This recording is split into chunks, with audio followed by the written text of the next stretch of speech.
Hello, and welcome to Shady Business, a podcast dedicated to commentary on scams that live on the internet.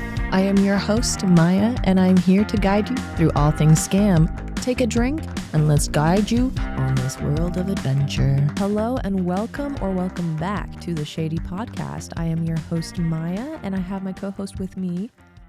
What's up? My eye itches, sorry. Got a booger in my eye or something. My cat does too. You have that in common. Welcome back. I'm happy to see you. We're happy to be here, and this episode is going to be a different style. I feel like every episode we have had so far has been a different style, but you know what? We're still an infant, a toddler. An infant with the microphone? Yes. So we're trying to figure our footing. But we did warn everybody that we were going to try to test stuff out. Yes. And the format would be different as time went on. So we're still figuring it out. Exactly. Right? Yeah. And honestly, there are no rules. This is for fun. We're fun. We're fun. We're funs. Folks. We're funs folk. Funs folks. So Today's episode is going to be a telling of scam stories. A couple of them have been submitted by local people in Boise, Idaho, and the rest I kind of found along some Reddit threads and fun little forums that I will be reading to Roberto here, and he will be reacting. So it's basically kind of like a blind react. Robert reacts. Roberto reacts. Well, first off, don't ever call me Robert. Second off, yeah, sorry, totally. I'm so sorry. Thanks, Mom. I forgot the O. One of my friends just called me Robert yesterday, and I'm gonna call you Robert every time my name is misspelled in the podcast. Johnny, we have a problem. We have a big problem. I swear. Okay, let's tell her, where does that origin come from real quick? My name? Yeah. So I'm actually from the Czech Republic, and my mom is from Montenegro, and my father's from Sarajevo. So it's basically like a Balkan, Serbo-Montenegrin name. Okay, and your last name is? Bashevich. Yeah, I have been diluting it for you. Okay. Can you say that one more time? Bashevich. Okay, we're gonna put that up on the screen. At least I'm pretty sure I said I don't even want to say it. I'm so It's okay. embarrassed. No, you're fine. It's fine. It's 30 years of correcting people. It's fine. What's the worst pronunciation of your last name? My last name, I mean, that's like a given that it's going to be mistaken, but I said Basevic or some shit like that. It's fine.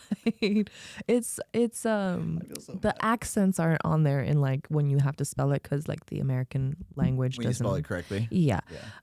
So I mean the way it looks, it's like Basevic. It literally. Yeah, but there's like two accents on the S and the C. All right. Anyway, Okay. But yes. What was the question? No, I was just ranting on your name. Yeah. But the worst, I got called Mariah. How does that have anything to do with? Maya. Okay, yeah, okay, Maya, okay. Mariah. I guess so. Yeah. I guess so. They just interjected the R in there. We'll just throw it in there. All right, scam stories. Scam stories. Okay, so the first scam story I have for you is relatively short, and it's from a local artist. I will be omitting any identifying names in case there is some privacy issues. Okay. But here we go. All right. So it's pretty short, so straight to the point. A little background. Art is a hard field. It's a very hard field. Some consider it a luxury. Other people consider it a necessity when it comes to living. But right now it's kind of valued at luxury. So people get conned out of money a lot, and they take advantage of artists. So here we go. The story goes. I had this guy reach out asking to buy an art piece for his wife to celebrate their anniversary. He sent a couple of paintings from my website, and we talked back and forth for like a week. His account was private, but he seemed legit. He said that he would handle shipping through his freight broker, and so he sent cashier's checks for the amount for me to deposit. I did, and funds were in the account, and then I paid his shipper. Long story short, it was a bad check, and I didn't catch it until the next day. By then, I already gave the shipper almost $1,000. Yeah. So basically, the guy had, he trusted that this account had been legit, and he... Where did the inquiry come from? Instagram. So I guess it was like either, so the artist has a website that is, you know, like a freestanding website. Right. And the scammer found his website, took a couple of screenshots, was like, hey, buddy, I'm super interested in these couple of pieces. And then he trusted him. I didn't get any other like screenshots of like messages between the two. It was just a story, but you know, okay. I mean, my literal reaction is like, something doesn't add up here. But I think we can actually, and you know what'd be really cool too is that like as more people listen to the podcast and if we get more scam stories, then we can kind of like break it down a little bit. Yes. And I honestly, if people are willing to as well, I would love if they could also like maybe give me like receipts of like the conversation back and forth, maybe even the account of the person that had sent it. Be like, hey, does this look fishy? Does this account look weird? We're gonna start calling people out. I would love that. That'd be so fun. That would actually, well, so read the whole thing to me real quick, and then I want to actually pause, like tell you to pause at a second, at a moment, and then be like, okay, let's kind of break this down real quick. Okay, so I had this guy reach out asking to buy an art piece for his wife to celebrate their anniversary. He sent me a pause. First flag that I literally heard, and I hate to admit it, but when you're in business, it doesn't matter what sometimes it really doesn't matter what you are buying things for.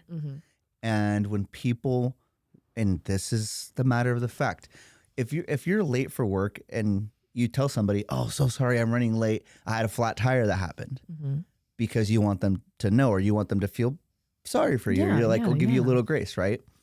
Hey man, I want to buy something, my kid's being born, and like this is like a big thing for him, or I'm gonna do this for my wife for an anniversary. Like already unnecessary detail. Already pulling on the emotion strings. Yeah. Literally, all right off the bat. You gotta pay attention to that stuff. That is true. Because I mean, honestly, that means like there's some sort of foundational something being set so they can like go back to it. Yeah, it's like, oh, well, I'm just trying to buy it for like, it's for my wife. It's so last minute, or maybe it's like, I got to do this now, like kind of pressuring. Now that it's the holiday season, it's going to be a lot harder to differentiate between that sort of stuff. Yeah. So anyway, he sent a couple of paintings from my website and we talked back and forth for like a week. His account was private, but he seemed legit. He said that he would handle shipping through his freight broker, and so he sent a cashier's check for the amount for me to deposit. I did, and funds were in the account, and then I paid his shipper. Long story short, it was a bad check and didn't catch it until the next day. And by then, I had already given the shipper the $1,000. This actually reminds me of the scam that I almost fell for, that modeling scam a couple of episodes back, where it was, so basically it was a post in a Facebook group and they had outlined all this like lucrative, like you'll be paid like, I think it was $200 or $300 a day. We only need you for 2 days. And then everything seemed right, like the location, the this and this and this and this. But then after I like initially had fallen for it and I had received more emails, I was like, the gears were turning and I was like, hold on, they don't even know what I look like. They don't even know how I do anything. Like, why would they blindly just give somebody this money? And so I looked into it. The scammers wanted to send an actual, like a check, and they did. And they're like, deposit it, please go deposit it. They were so urgent. And that's one of the things you need to look for, urgency. That urgency to deposit something or to put it into your account or get something into your account. Right. But I didn't, obviously. I'm still here. I'm not out money. FBI didn't get you yet. Yeah, no. But yeah, so I looked it up on the internet, and that's one of the big things, like the cashier's check, fraudulent checks. Like as soon as they are able to get their electronic or cash or check into your account, they have your account information. Yeah. They could whoop in there. And well, it's not even.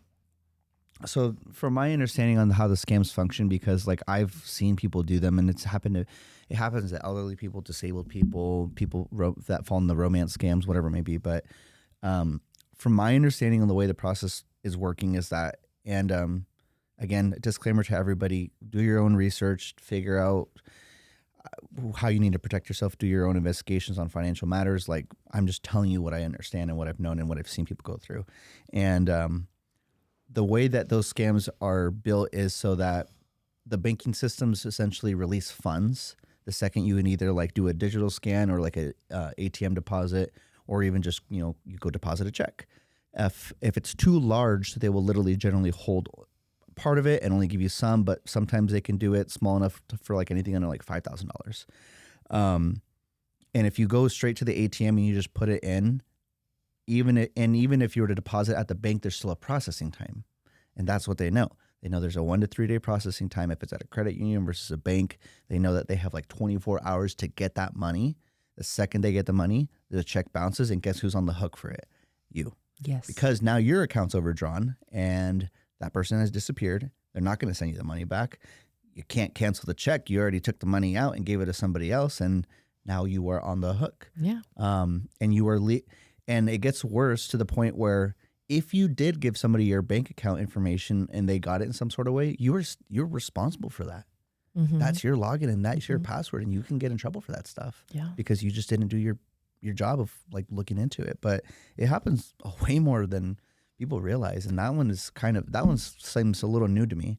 The art scam. Yeah, it's super prolific, especially with how like the internet is, how fast paced the internet is, how much connection and like accessibility you have to so many people. Because if you have the right look on your account, if you say the right things, you can fool people into thinking you're some person that can either afford what they're trying to buy or look into whatever it is that they're offering. Yeah. You can put up a facade, because on the internet it's so much harder to or so much easier to hide who you are. Yeah.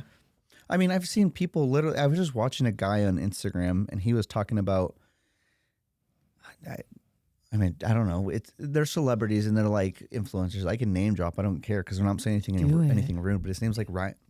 His name's Ryan Mangan, I think. I thought you were going to say Ryan Reynolds. I'm like, he's an influencer since freaking when? So, and I'll even post a picture of his face and maybe we clip it and he picks it up. Do a little plop. But so Ryan was just talking about yesterday about how he had a fake assistant and the benefits of him having a fake assistant and the image that portrays in building a business or being professional or stuff like that. And it was rubbing me the wrong way for a second, just simply due to the fact that I was like, I don't really think that people should be lying in general. Like it's a core belief in myself, which is that you just don't lie. Well, it goes back to when we were talking about those AI influencers in the previous episode, because I thought about it more, and it really is it's kind of almost, I don't know what the word would be for me, but it's almost gross, because they're making up this lifestyle that a code is living and selling that that fantasy, that literal fantasy to us with a Pepsi can or a Colgate or whatever like earring is trending at the moment. It's ridiculous to me, but people fall for it so easily. Like, oh, I wish I could be on the beach with that AI. And it's like, bro, like all of that's rendered. Like, oh, are you talking about them just pulling on the emotion strings? Yes, because they're using these AI figures, that one in Barcelona, that literally like all the images on the profile are fake because she doesn't exist. But people are using her likeness to promote things and a lifestyle just because it looks good to the masses. And it's ridiculous to me, because I'm just like, at what point does this, when are we able to, like, when are we going to separate that from like something that we're so eager to have? Like, it's just ridiculous to me. Yeah. And I'm not going to say I'm not guilty of falling under that trap in the past couple of years, or even just having those thoughts cross into my mind where I see something online. I'm like, oh, that would be cool to have or cool to experience. And in reality, it's a lot of it is, there's obviously people in the world that are living their life. Well, of course. There are people that are very successful, very wealthy, and have achieved great results. And that's not what we're referring to. No. What we are referring to is essentially the push of how easy it is to get there, or utilizing what you have to do to methods. get there. Yeah, what you have to do to get there. Yeah. And the fake it till you make it motto, literally taken verbatim. to an extreme, literally to an extreme. Like, I get having good energy and having a positive mindset of if you're homeless and you're like, you know what, I'm going to act like I'm rich. Okay, do that. Sure. Live it, breathe it, whatever. Sure. But don't But to be selling a ignore the product reality. while also not like it kind of rubs me the wrong way when people are saying they're successful or like promoting a successful a product that has made them successful, but it's not what made you. You're literally putting up a front. Yeah. It's annoying to me, and I get that at some point it is a business strategy, but at like what point do you draw the line, you know? Yeah. Like at the fake assistant, Yeah. at the fake life, Yep. like where do you draw the line? Like, yeah. And Ryan was literally going, he's like, honestly, he's like, the reason why I was doing that was because it just perceived a likelihood of success. He admitted it. He was like, it was showing people that I was bigger than I was, or it was giving people the idea that I was making more money than I was. And he goes, and I probably was making money, but he was basically saying it didn't matter to them. mm-hmm. What they believed is what mattered the most. Yep. So he wanted to make sure they believed that he was successful. Picture. Yep. And I'll leave that up to you guys, but anybody trying to convince you otherwise of what they really have to something that they want you to find attractive or to like more than who they really are, just understand that people do that. Yes, 100%. Like that's what some people will do. And if you're okay with that, that is fine. That's what you want. If you're not okay with that, then remove yourself. Don't engage. Don't do those things. Yes, that's the takeaway. That's the big takeaway. It's if you are okay with that sort of media being presented to you, if you're okay with that facade, then super awesome, more power to you. But if you are on the cusp of thinking, oh, what is this happening? Is this actually real? Dig further, follow your gut, look into stuff, like disconnect from a while, talk to real people, see what is actually happening, and then pursue what you want to do and cut off those people or unsubscribe from that personality if it bothers you. Yeah, and Maya makes a really good point. Like you should just really essentially at the end of the day try to put remove yourself or just don't be in those environments, because when you're in a vulnerable space or when you just don't know something or when you were just say you are down and you're trying to make it big as an artist and you want somebody to buy something from you and you see all these guys online making spin art and thousands of dollars and selling their paintings for $5,000, you're like, yeah, I'd love to be able to do that. I mean, it happened to me. I've been wanting to grow a business my whole life. And then when somebody came up to me and was like, I'll give you money to do that, I was like, screw it. It seems like what I was looking for, so we'll do it. Yeah. So Maya's absolutely right. Good advice. And I would say something that everybody, and I'll take it for myself as well, is like, I don't want to surround myself with people that are perpetuating or that are pushing that idea of false information. And we kind of have to start now. I know it's a big world that the internet is already grown to what it is, but you can start little by little. 100%. And I will leave you with a piece of advice before we move on to the next story. Growing your audience authentically is going to be a lot better and have more, what would the word be? Will have more of a beneficial outcome for you than if you try and do the live fast, die young sort of thing and put all your eggs in one basket, or like go too crazy with certain things, or like rage bait or clickbait or anything like that. Like just be authentic to yourself. Do what makes your brand or whatever it is that you want to do resonate with who you are. Because as soon as you're starting to pretend to be someone else, as soon as you're starting to trying to replicate something you see online, instead of being inspired by it, you're just trying to. You're being shady too. You're trying to. What I'm really having a hard time finding words this morning, no, but you're really just trying to reap off of somebody else's benefit by copying what has been successful for them. Yeah. And that is in itself shady. Like you can be inspired by something 100%, but if you're just ripping stuff off, that's plagiarism. And you don't want to do that. Well, and that's why the phrase exists, and translate it however you want. But there's a phrase that literally says "steal like an artist." The world is built and grows off of collaboration with one another. You will never. Elon Musk didn't think of just inventing like a rocket out of just thin air. He's seen other people vet rockets. He's seen other people try these things. And he's like, I'm going to try the same thing, but do it differently. He's not the one that invented space or like the idea of going to space. It was already created and perpetuated by somebody else, and he just did it differently. Again, I'm not saying that he is the model person. I'm just giving you an example. And same thing with modeling, right, Maya? Sure. Like if you're a model, you're not the first one to strike a pose. No. But what if you saw somebody that stroke a pose or strike, whatever the freaking proper English is, but was... No, you know what I'm saying, right? No, I get it. Yeah, you want to be inspired. You want to take it as something. Stroke a pose. That's so bad. I couldn't get that. Sorry, keep going. Yes. You would be inspired. Yes. Be inspired. Don't plagiarize. It does feel hard at first because you want to just have that instant success. Sure. And we're all very used to having everything at the touch of a phone, at the touch of a button, like food. Come on, 20 minutes, you're there. For real. Yeah. But if you want longevity, if you want sustainability, authentic, resonate with the people that are listening to you, and just focus on that. Yeah. You don't have to get 100,000 subscribers in 1 month. It's not going to last. Yep. It won't. No, it won't. All right, the next story. All right, so this next story, I think I skimmed through it, and it's about elderly scamming. Okay, keep reading real quick. Yes. So here is the first pass through. My grandpa passed away in the fall of 2022. He was a very smart man. He had a master's in business and worked as a tax consultant for most of his adult life. He also spent several years in the military when he was younger.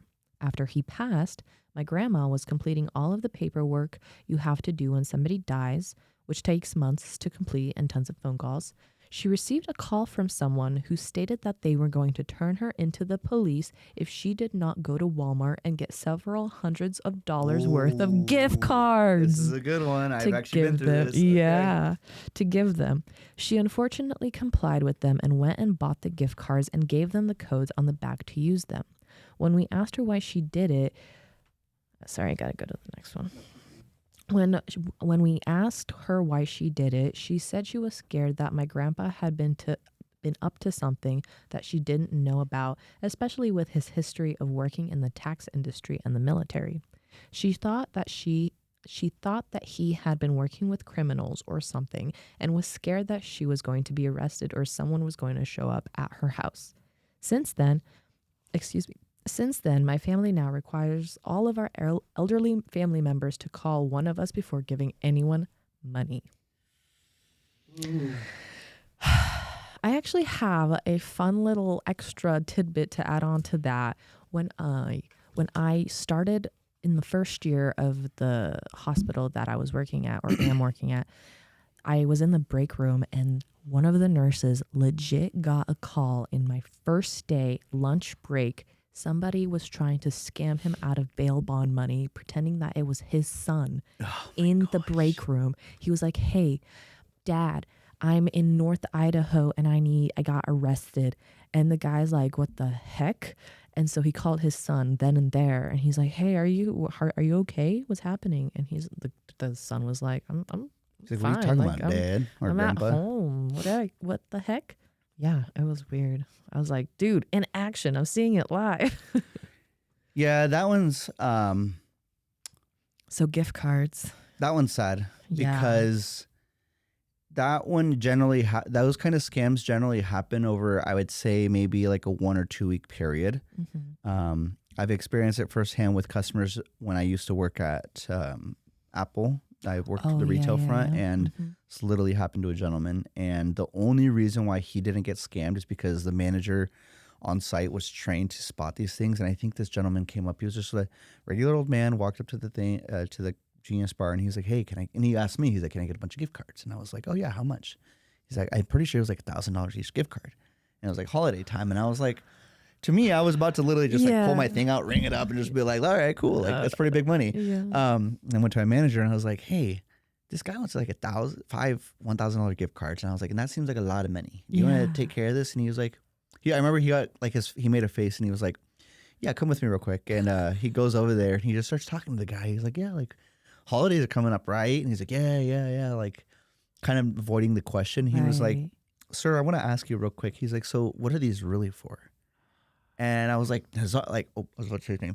I was like, my manager though, I was like, bro, why are you like asking? It's none of your business. It's none of your business, bro. It's gift cards. And no, the old man was like, honestly, he goes, I am buying these as a form of payment. And my manager was like, payment of what? He's like, well, my computer got compromised, and I got messaged that in order for me to get my computer access to my computer back, I needed to pay for the unlocking services, and this is how they wanted to take their payment. Otherwise, they weren't going to release any of my information, and they had access to everything. And I felt so bad. Right. I was like, there's nothing that he could have done.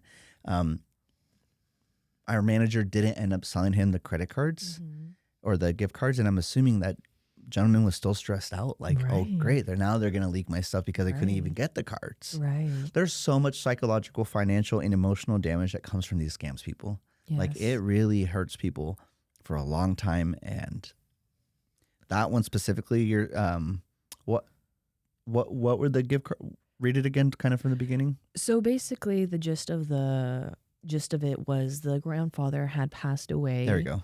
And the grandmother was doing the documentation post-mortem. And one of the calls that she had gotten, I'm assuming I'm sure like for some of the things you put your like phone number and email, and then it's like a calling list or a subscription list for like probably funeral stuff. And they probably got her number or email or found out that a resident had passed in that home. Yeah. And so they probably like lurched onto it and asked for funds with the gift cards. Yeah. And I don't want to perpetuate like conspiracies or the idea that there's a bigger picture happening here, but the world is full of a lot of, I don't want to say evil or bad or whatever. Like, I'm trying to be careful about the words that I use, but people still make really bad decisions nowadays. 100%. And unfortunately, we live in a world where that kind of will be the case until people are able to find themselves in whatever ways. But like the access to elderly people's informations, right? Like their phone numbers and their emails, and the fact that they can be used as data sets to be sold to bigger companies to then sell more services, funeral services, post-retirement, I don't know, whatever it may be. And it's like, dude, they're just trying to live their life. Literally. And they're being reminded every day. It's like, hey, it's coming to an end. It's like, hey, have you prepared for your death? It's like, homie, I don't even know what I'm going to have for breakfast. Yeah. And I would hope and pray that, honestly, I really hope that these companies that are looking over these elderly people are not part of the problem. Oh, I know. I really hope that you guys aren't, and I really hope that people kind of look at that, and it's like, where am I? Say it's my mom or your grandma. It's like, who are you putting in charge of the care of the person you love? Yeah, we all have a parent. We all came from somewhere. Yeah. That means, I mean, there are cultures out there who really emphasize their elders, and that's for 100%. A reason, because they have the wisdom. They've lived through everything that we're going through, and we should we should protect them. But instead, we have companies and people out there that to monetize them. To perpetuate what? For us to keep going, it's sad. It's really sad. So keep reading that story real quick, so we'll kind of break it down a little bit too. Sure. So, all right. You did the first part of it. Yes. So the first part of it was her describing that he was. So one of the other reasons that grandma was also worried, because grandpa had been in the military and he worked in the tax field. So she thought that it was legit, because she thought he had gotten in trouble with some criminals or something that they were trying to get back at him. But that was basically it. The other part is, how did you get this story? Did she tell, or who? My friend told me. Your friend told you. My friend just messaged me the story. But there was another story that she had, but I didn't get it. The only reason why I was going to have you read it again is because, kind of like what you said in the last episode, which is like the clues are there. There's a lot of clues that exist when it comes to getting scammed that are just twisted in other ways for you to not recognize it. I do still agree with that, but I feel as though the clues are within the first person that experiences it. So the retellings are always, they have details omitted. Sure. So Yeah. I wouldn't know 100%, but like the person going through it, for sure, I still believe in that sentiment. Yeah. No, I agree with you there. Do you want me to find another story? Yeah. Well, I think what I can say about that while you find one is that, like, at the end of the day, I think that there's a lot of opportunity for individual, society, whatever verbiage you want to use to, I guess, address multiple groups of people, but paying attention more to the long-term effects of not setting yourself up or not knowing who you're working with or who you're doing business with or where you're placing your families with in terms of like long-term care or even health insurance benefits, whatever it may be. There's just a lot of information and places out there to, you know, I guess release information to, and you just got to be more careful about it. And I'm not perfect with this. I've done a lot of things to where I probably risked my information or data or privacy because I signed up for the wrong website or I clicked on the wrong link. If you have put your email or phone number into any sort of newsletter or subscribe to any sort of email, whatever, your information is probably leaked out somewhere. I'm sorry. Yeah. Especially if you have Facebook. Yeah. Your information is probably 100% leaked because they've had so many data breaches. Oh, well, they did it on purpose too. Like, to Maya's point, yes, I agree with her to a point where it's like not every newsletter, like I have a newsletter and I don't even think I look at it. So if you submit your email to mine, like I don't even remember what your name or email is. But there's other people that I know that have larger companies or people that collect large amounts of data. Yes, they collect emails and those emails are leads. There are other people that some company might want or another group of people might want and people will sell that data. But the big one for Facebook that a lot of people may remember or kind of forget about is that when Facebook first came out in the early days, there was a lot of just like Facebook apps. You could play games. You could sign up for these little applications. You could play Farmville or whatever it was. But every single one of those applications or third-party vendors that were a part of Facebook that weren't actually Facebook had access to our data. And that was all in the fine print from when we sign up for Facebook accounts. All that information is shared with the people that they have the rights to share it with. Same thing for Instagram, same thing for all social media platforms. And the only way you would know that is if you read the fine print, I guess, listen to somebody else that already knew that. But at the end of the day, know where you're putting your information, know what you're signing up for, and kind of give yourself a little grace in terms of not knowing, but always realize that you have the free will to like learn about who you're working with and what these platforms are doing. Maybe we'll start a podcast called Terms and Conditions where we literally just read the terms and conditions of everything. But at this point, like you kind of have to do that on your own.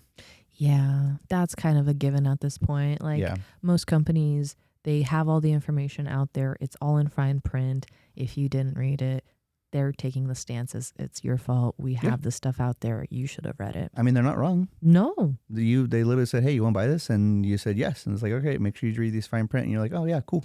And you buy it. Sorry. Like this is not us being on the side of the company, but it is us telling you that it is there. Mm-hmm. It is there for you to read and to be informed. Yep. Yes. What do you got for us, Maya? So this story has a header of got scammed for almost $15,000. Ooh, dun dun dun. Let's get into it. What pseudonym can we give this person? Ninja Beast. Oh, okay. Never mind. It's actually his name, Ninja Beast. First name Ninja, last name Beast. Yes. Okay. All right. So this is straight from a Reddit thread. And so this will probably be our final story just because it is a lengthier one. Yeah. All right. So the heading says, got scammed for almost $15,000. Before anyone calls me an idiot or other stuff, trust me, I already know.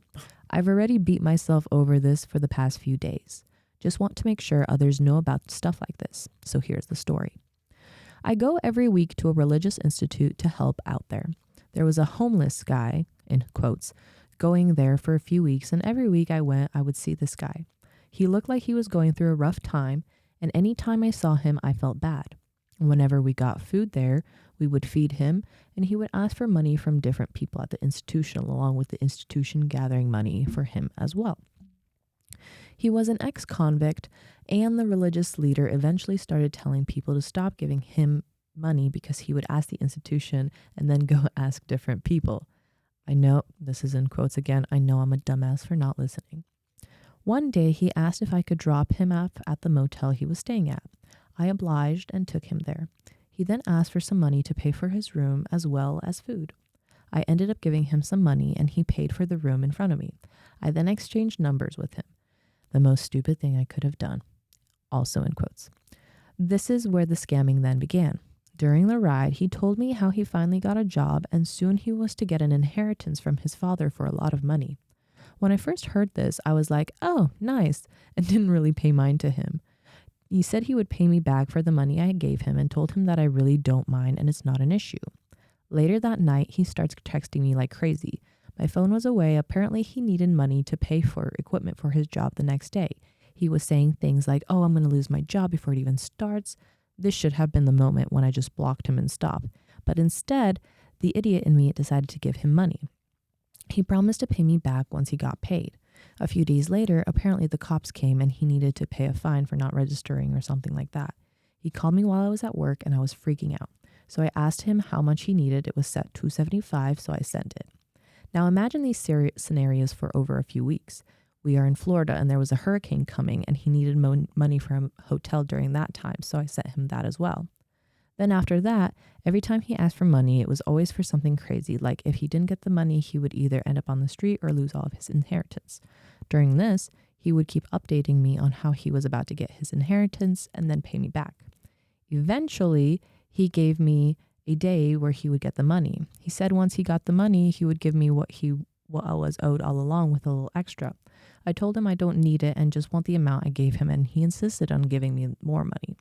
When the day came for the time to give me the money, he had a crazy situation happen that made it so he was not able to get it. The next phase of giving was because it seemed as though I didn't give him money, I would never get my money back. Scenarios where I don't send something, he would be stranded and lose everything. So I would lose everything. This continued for a little bit. Eventually, I broke, telling one of my family members and close friends who told me to just stop giving the guy money. The guy would keep creating scenarios that were insane just so I would send money. Eventually, I swore to him that I would never give him money until he pays me back. The money over those few weeks added up to almost $15,000. Oh my gosh. What? Even after I swore to him, he continued to just ask for money, even pulling a scenario where his life was at risk. That was the first time I did not give him money. After that, he would He was like, you could die at this point. After that, he would keep promising to give it all back and that he just needed a little bit more to get it. I started acting rude to him when he called, and eventually he tried to threaten me, saying that I won't ever see the money and that he will call my parents and tell them. When I told him that they would just call the cops, he said it is only civil, not criminal. What?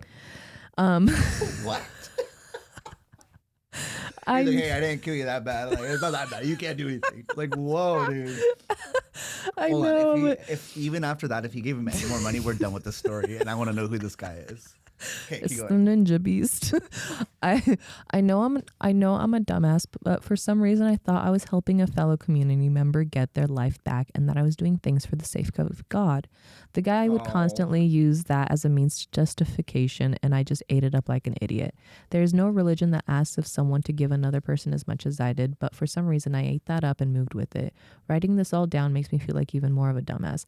I hope I can at least move on from this, learning something and hopefully letting others know. It really is crazy the level people will lie and pretend to go through difficult just to get $1.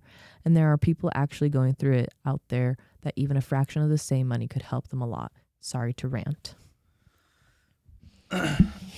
Ninja Beast, I know. since you referenced the Bible, here, I got something for you. Oh, let's hear it. True and false prophets, Matthew 7, verse 15. Watch out for false prophets. They come to you in sheep's clothing. But inwardly, they are ferocious wolves. Yes. By their fruit, you will recognize them. Do people pick grapes from thorn bushes or figs from thistles? Likewise, every good tree bears good fruit, but a bad tree bears bad fruit. Mm-hmm. And A good tree cannot bear bad fruit, and a bad tree cannot bear good fruit. Every tree that does not bear good fruit is cut down and thrown into fire. Thus, by their fruit, you will recognize them. And what did this gentleman do? His life was in flames. Oh, by the end of it, $15,000. Like, I know he was trying to be good, but. And I read that whole verse not even on camera. So there you go, guys. Jeez. Maya's face is just there. I was just like. But, I mean, Ninja Beast, come on, man. Yeah. I mean, that was really sweet. Like, okay, let's break it down. Yeah. It was a very kind sentiment. Hold on. Read the first three sentences because I got my mind was shook after everything. But like, read that first whole introduction. Okay. So the first one, the one where I said I go every week to a religious institute. Yes, just start at because there was like a before anyone calls me an idiot. Yeah, we already know that. I go every week to a religious institution to help out there. There was a homeless guy going there for a few weeks, and every week I went, I would see this same guy. He looked like he was going through a rough time, and any time I saw him, I felt bad. Whenever we got food there, we would feed him, and he would ask for money from different people at the institution, along with the institution gathering money for him as well. He was an ex-convict, and the religious leader eventually started telling people to stop giving him money because he would ask the institution and then go ask different people. Okay. This one, these ones happen every day. I mean, it happens to relatives that I have. Like, I know friends that are going through this right now, and it's kind of like, guys, you can't save everybody. No. And I think it's probably the worst and the hardest situation to be in. It might be a little bit easier if you don't know the person. Like, maybe for this person, well, this person probably didn't know that person, but it might be easier to say no to a stranger than it is to a loved one. Yeah. So this must have been really hard for that person. But what he pointed out, and this is kind of what people were talking about, he even used the word at the end. He's like, I thought I was helping a fellow community member, right? Yeah. Somebody he's seen multiple times, somebody that he has been around, people that he's been around. And he was Ninja Beast was assuming that just because he's in an environment where you chose the name, bro. But it's his username. Yeah, it's his username. And he was in an environment where, or she or they were in an environment where they just anticipated what I've brought up before, I think in previous episodes, which is like the positive intent or the good intent in people. Yes. And that's, scammers know this. They're just like you and I, where they know people. They recognize how people are. And that's the scary have emotions part. And they get hurt from, and they use even God's words to get you. They're using the Lord's name in vain. Yes, literally. Yeah. And it's so sad because you want to believe that those people who are in the places where they're looking for help like that, right, they are deserving of the help. You want to give them help. You're not going to think that they're going to take advantage because, like you and I, if we were in that situations, I don't think we would be taking advantage of people. We would be grateful for what we were getting, but I don't think we'd overreach, you know? Yeah, and there's specific situations where it's like, at the end of the day, people are going to help. People will help you if they can or if they can't. Yes. If you need help, ask for help. That's not being shady. No. And that's not a scam. Like, there's people need to be able to lean on one another to be able to support one another. But like, you got to do your part. Oh yeah. It's a two-way street, and there's a lot of there's just a lot that comes from someone opening their heart to you and allowing something to give you something that you didn't have. Oh, but then that part where he's like, he started like threatening him for not giving him back the money that he was already given. And he's like, you're never going to give me more money so I can give you back the money. See, at that point, if you get to a point in an interaction with somebody where they're then using your good favor, your good intent against you, homie, that's not a good person. You need a new homie. Yeah, you need a new friend. Yeah, for real.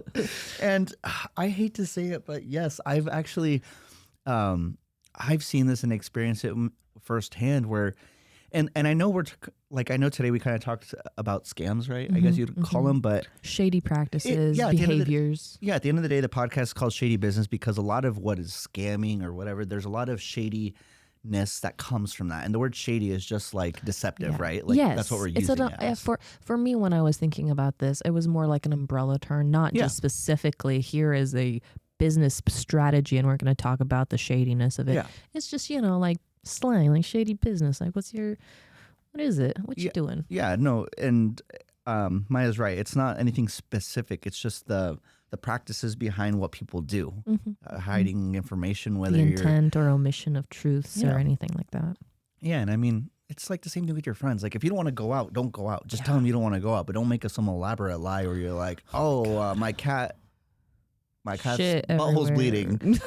I mean, that actually happened. I know it did. That's why I brought it up. But that's like a legit reason, right? And other people will be like, "Oh, she's lying," or whatever it may be. I will send you a picture, and then we will both be traumatized.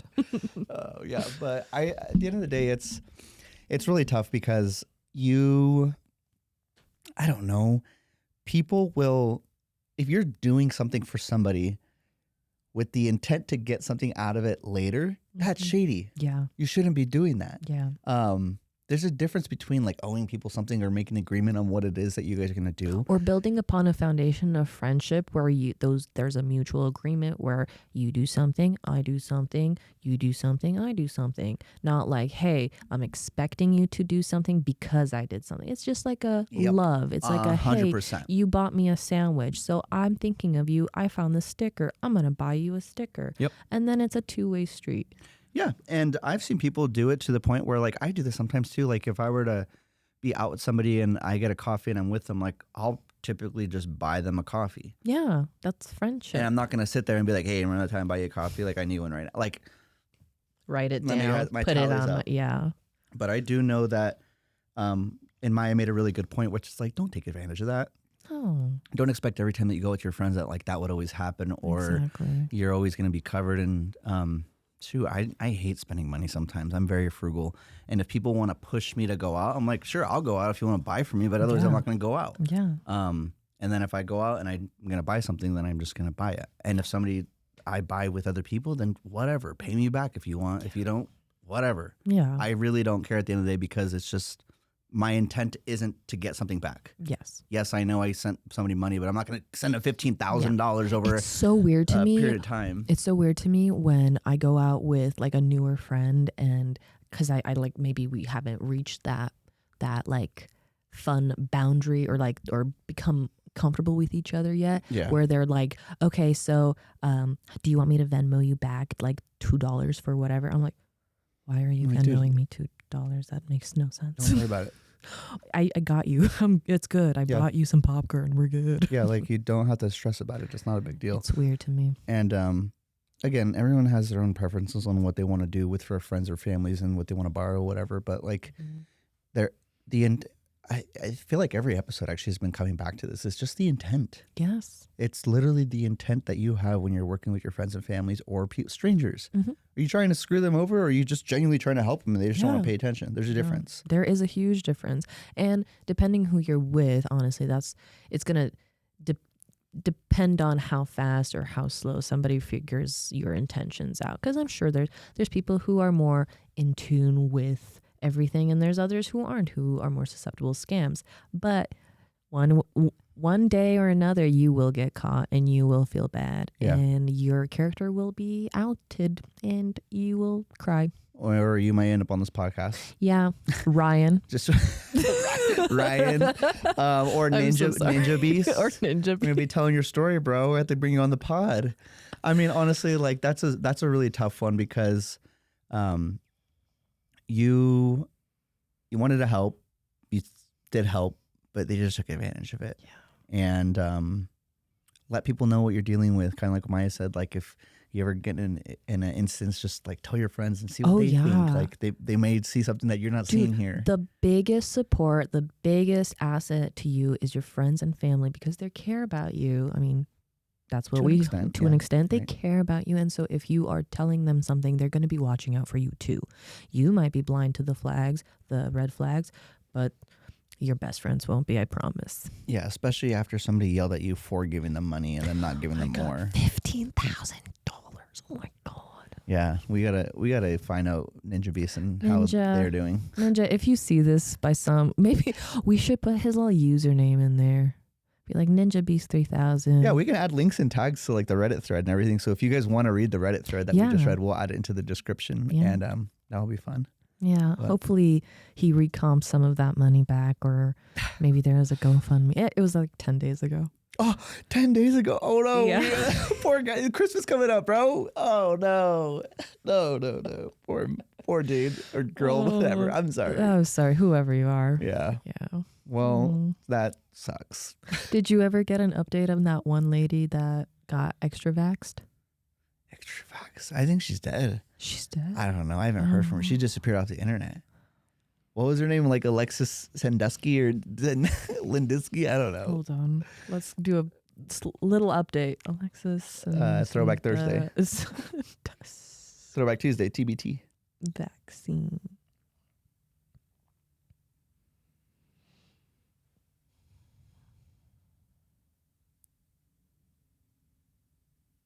Play some elevator music. Johnny, if you're watching this, put some elevator music in. That was not her name. It was Alexis something. Alexis. And it was, because I can find it in the last episode we did. Hold on. Oh, there she is. She good? Well, hold on. I just found her. Oh, no. She's 23, tetanus vaccine. Little episode update. We did an episode a couple weeks back where we were talking about this girl named Alexis that was in a hospital. Alexis Lorenz. There we go. Alexis Lorenz. A 23-year-old woman from Florida, United States is fighting for her life after taking the vaccines tetanus, pneumococcal, and meningitis. The woman, Alexis Lorenz, who was diagnosed with paroxysmal nocturnal hemoglobin nocturnal PNH received these injections as part of the treatment procedures. However, as per reports from the Vaccine Safety Research Foundation, after 10 minutes of taking the vaccine, her condition deteriorated rapidly. Immediately after, she experienced alarming symptoms of lockjaw, vomiting, and temporary blindness. As per reports, Alexis being transferred to a private hospital in Los Angeles for specialized care. The patient herself has been documenting her health status and sharing her experience via social media. According to her post on Facebook on September 17th, she's due to be transferred to a different hospital. When was that? September 18th. She has been highly difficult. Pain is rough. Let's see. The last update is from September 18th. Oh, it's not but good. now we know her last name. Hold on. Alexis Lorenz. Alive? Alive? Question mark. Oh, here, she's got an Instagram. She should have a TikTok. Like she should have. Jesus. Oh no. It just looks awful. Yeah, I'm telling you, man. She was. Yeah, it was bad. Where is she? Is that her? October 19th, she had new bandages. Oh. Oh wait. What is that? Oh gosh. Okay. Yeah. Oh gosh. Oh my gosh.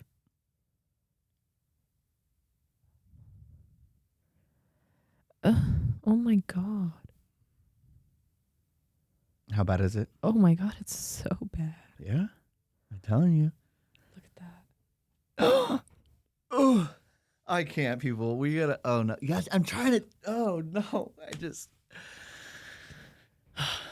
Yeah, it's bad. It's pretty bad. She has it rough. We are not going to say anything besides heart goes out to Alexis because this isn't a podcast about health stuff, vaccines, like any of that. But the whole problem that we had here and the reason why we brought it up in the first place was because there was just shadiness in how she was being treated. Yeah, how she wasn't heard. Yeah, she wasn't heard. People weren't helping her. She was being kind of ignored by professionals, and they were just taking they couldn't. With somebody of an issue that big, like how are you? It's life or death. Yeah. And I'm a huge patient advocate, And I think they need to be listened to. I don't know if you've ever had this experience, but going into like just a general checkup and voicing concerns about certain things and having them dismissed. Yeah. Just being like, hey, it's either you're this, you're overweight, or you're this, it'll go away if you lose some weight. It's like, I'm actually fine. Well, and the worst part too is that they, as of right now, and I'm pretty sure you guys, everybody that's listening, if you guys do watch this or Maya even looked at it, like you can probably look at and ask what happened, and they're not going to say, like they can't point it at the vaccine. They're not going to do that. And even though in the article it literally said 10 minutes after receiving that, the symptoms got really, really bad, progressed really quickly. And again, this isn't, Maya brought it up earlier, a mission of truth, actual details, and like what really happened. At the end of the day, if we made a mistake as society and we delivered a medication that's killing people, okay, we messed up. But like say something, do something about it, fix it. And otherwise you're going to get more Lexuses around the world. I feel like it'd be really cool if like whatever happened, as I would love for them to just admit if anything had happened, if something was bad, if something was not up to par protocol, just admit it. Yeah. You're gonna receive so much more praise and respect if you admit your wrongdoings and then just be like, hey, we're gonna do better. Yeah. Instead of just trying to cover something up. Yeah, literally just face it, go through the storm, and then just walk to the other side, and I don't know, just figure it out. Yeah, a lot of people just, I mean, I'm guilty of it too. I get worried about telling somebody, oh, I broke this or I didn't get this out, and it's like, just get through it. Talk about it, and then it should be good. But your character is going to be stronger if you're willing to admit when you messed up. Beep. When you messed up. Yeah. Honestly, I think highly of people who are able to admit their wrongdoings and worked on themselves to become better. So that could be also true of companies as well, or industries. Absolutely. So folks, if you don't want to be shady, just tell the truth. That's right. Well, we have finally come to the conclusion of our episode in the Shady Business podcast. We are your hosts, Maya and Roberto.